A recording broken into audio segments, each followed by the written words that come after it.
Assalamualaikum warahmatullahi wabarakatuh. Halo, balik lagi dengan saya Anissa Dewi Rahmawati di mata pelajaran Matematika untuk kelas 8. Di video kali ini saya akan membahas materi tentang relasi dan fungsi. Sebelum kita mulai, seperti biasa akan saya sebutkan dulu indikator pencapaian kompetensi yang harus kalian kuasai setelah kalian belajar materi ini. Yang pertama, nanti kalian harus bisa menjelaskan dengan kata-kata dan menyatakan masalah sehari-hari yang berkaitan dengan relasi dan fungsi. Lalu kalian harus bisa menyatakan suatu fungsi dengan notasi dan rumus. Selanjutnya, kalian bisa menyusun tabel pasangan nilai peubah dengan nilai fungsi. Dan yang terakhir, kalian harus bisa menggambar grafik fungsi pada koordinat kartesius. Kita mulai ya. Ini untuk peta konsep materi yang akan kita pelajari. Jadi nanti kita akan membahas tentang relasi ya. Selanjutnya relasi itu dibagi menjadi dua, ada yang dinamakan dengan fungsi dan yang bukan fungsi. Jadi nanti kalian belajar nih perbedaan mana yang fungsi dengan yang bukan fungsi. Lalu setelah tahu nih mana yang fungsi dan mana yang bukan fungsi, nanti kalian belajar tentang cara menyajikan fungsi. Ada beberapa ya, diantaranya menyajikannya dengan pasangan berurutan, dengan tabel, grafik, diagram panah, dan rumus fungsi.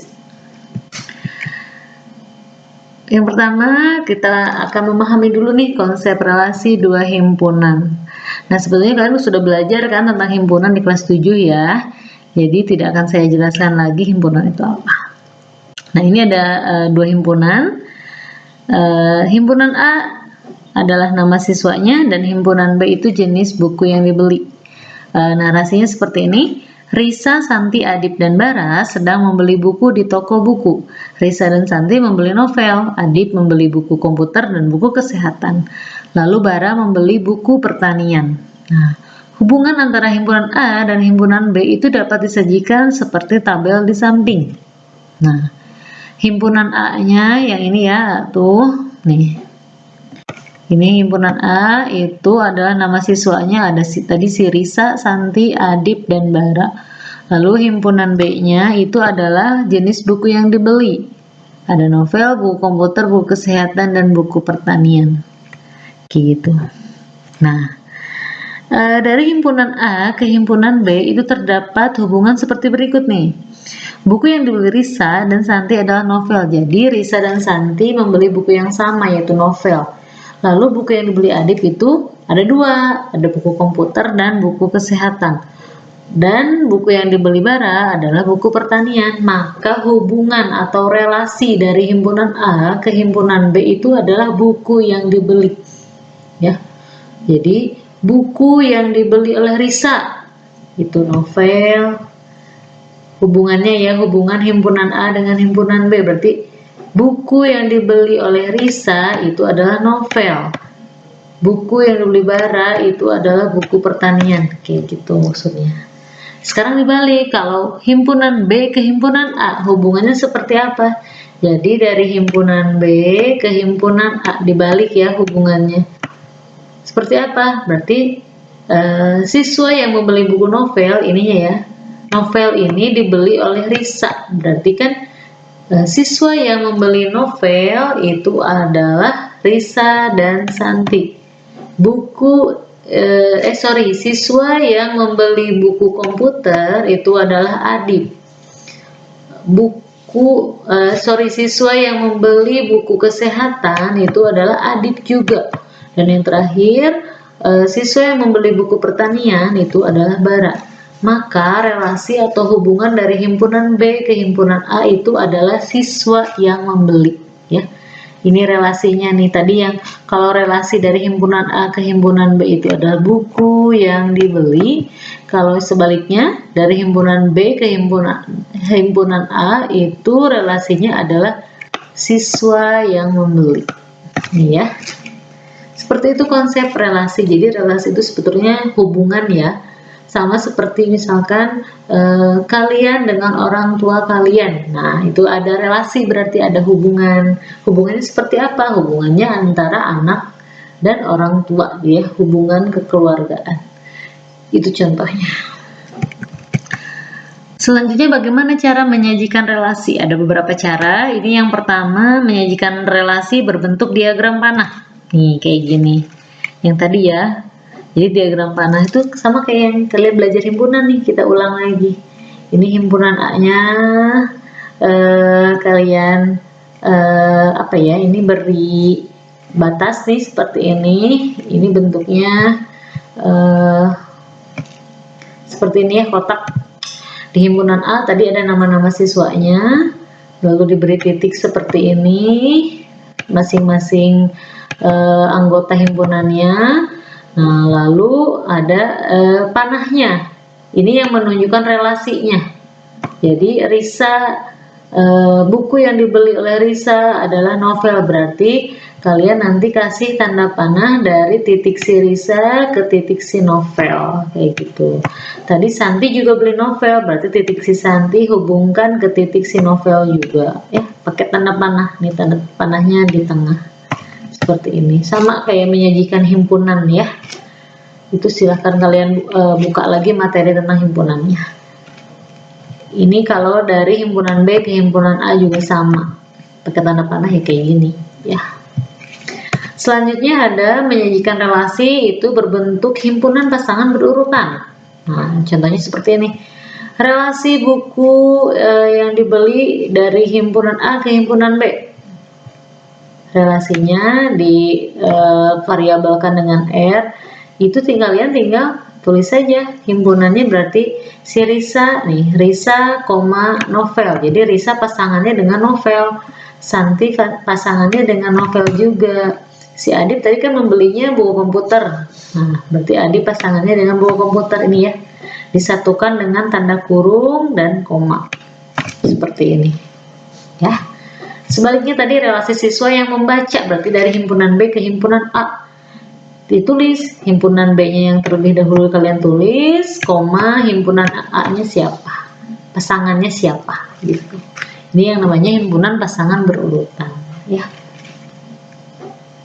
Selanjutnya menyajikan relasi bisa dengan diagram kartesius. Nah, kemarin kalian baru belajar tentang sistem koordinat atau diagram kartesius kan ya. Nah, dipakai lagi di sini di materi relasi dan fungsi dalam menyajikan relasinya. Nih, sajian relasi buku yang dibeli dari himpunan A ke himpunan B seperti ini. Nah, kalau diagram kartesius kan saya bilang itu ada sumbu X yang horizontal ini ya, lalu ada sumbu Y yang vertikal. Nah, ini diagram kartesius ya. Ini untuk sumbu X-nya, ini adalah untuk himpunan A. Jadi himpunan A adalah nama siswa, berarti kalian tuliskan nama-nama siswanya. Risa, Santi, Adip, dan Bara. Nah, si sumbu Y-nya ini untuk himpunan B. Tadi ini himpunan B untuk buku yang dibeli kan, ada buku pertanian, kesehatan, komputer, dan novel. Nah, kalian tinggal kasih titik saja. Kalau si Risa kan tadi beli novel, berarti titiknya di sini. Risa beli novel. Santi beli novel juga, berarti titiknya di sini. Kalau Adip belinya buku komputer dan buku kesehatan, berarti dia punya 2 titik. Lalu Bara dia membeli buku pertanian, berarti titiknya di sini, kayak gitu. Dan untuk sebaliknya, menyajikan relasi buku yang dibeli dari himpunan B ke himpunan A, tinggal dibalik. Kalau ini sumbu X-nya untuk himpunan B, tadi ya buku yang dibelinya apa saja, novel sampai buku pertanian. Lalu sumbu Y-nya dipakai untuk himpunan A, nama-nama siswanya Bara, Adip, Santi, dan Risa. Cara menyajikannya sama kayak tadi, tinggal dikasih titik-titiknya yang sesuai saja.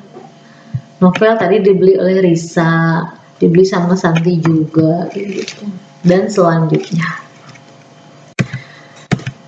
lalu konsep fungsi. Nah, relasi tadi sudah saya jelaskan ya. Relasi itu jadi hubungan ya, hubungan antara dua himpunan gitu. Ini konsep fungsi, ada yang dinamakan dengan fungsi, ada yang bukan fungsi. Konsepnya seperti ini. Perbedaannya di mana? Nah, ternyata ada 2 himpunan kan ya, ini A dan B, bentuknya mana gitu. bentuknya boleh seperti ini hubungannya atau seperti ini. Ada berapa hubungan nih? 1 nih ya, 1 2 3 4 5 6. Ini ada 6 contoh relasi yang dikatakan fungsi ya. Nah, ternyata ketika relasi itu dikatakan dia merupakan fungsi adalah ketika setiap anggota A itu mempunyai pasangan di B. Jadi semua anggota A punya pasangan di himpunan B ya. Dan setiap anggota A itu dipasangkan dengan tepat satu anggota B ya. Nah, kalau yang bukan fungsi yang kayak gimana? Ternyata kalau yang bukan fungsi ternyata ada anggota A itu yang tidak mempunyai pasangan di B ya. Dan ada anggota A yang mempunyai lebih dari satu pasangan di B. Itu perbedaannya. Jadi kalau misalkan saya analogikan, kalau yang namanya fungsi itu dia pasti punya pasangan ya, alias nggak jomblo. Dan dia hanya punya satu pasangan alias setia ya. Jadi dinamakan fungsi kalau dia nggak jomblo dan dia setia. Dia punya pacar, punya pasangan, dan dia setia hanya punya satu pasangan ya. Itu hanya berlaku di himpunan A-nya nih, di himpunan asalnya. Jadi yang namanya fungsi kalau himpunan asalnya nih, si himpunan A-nya dia punya pasangan dan pasangannya hanya satu, berarti dia merupakan fungsi.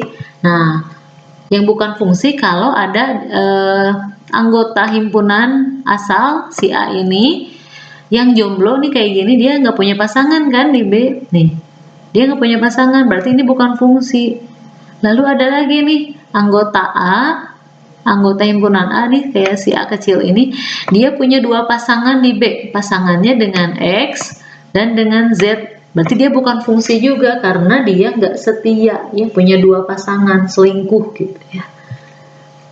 Itu ya kalau dianalogikan. Jadi yang namanya fungsi itu berarti dia punya si anggota himpunan asalnya, si A-nya ya, anggota himpunan A-nya dia punya pasangan dan hanya punya satu pasangan. Jadi semuanya harus punya pasangan dan hanya satu.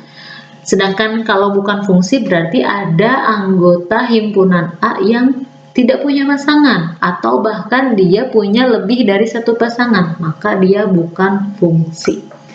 Kayak gitu. Semoga bisa dimengerti ya. Nah, kesimpulannya, sifat-sifat fungsi atau pemetaan dari himpunan A ke himpunan B. Nah, yang tadi ya sebutkan, setiap anggota A itu mempunyai pasangan di B dan setiap anggota A itu dipasangkan dengan tepat satu anggota B. Tadi ya punya pasangan dan pasangannya hanya satu.